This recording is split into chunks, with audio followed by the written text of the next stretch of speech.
Alloh taolo nima deyapti? Diqqat qilinglar. Birodarlar, siz haqingizda xohlagan gapini gapirsin.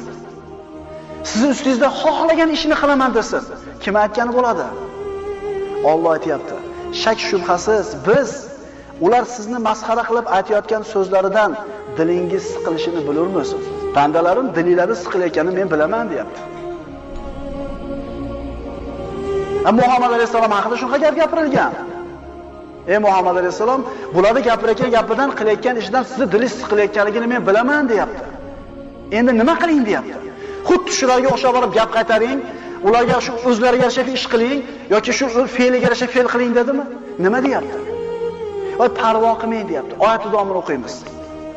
Shak shubhasiz biz sizni ular masxara qilib aytayotgan so'zlarini eshitib siqilayotganligingizni bilamiz biz, deyapti. Bas siz Parvardigoringizga hamda aytish bilan u zotni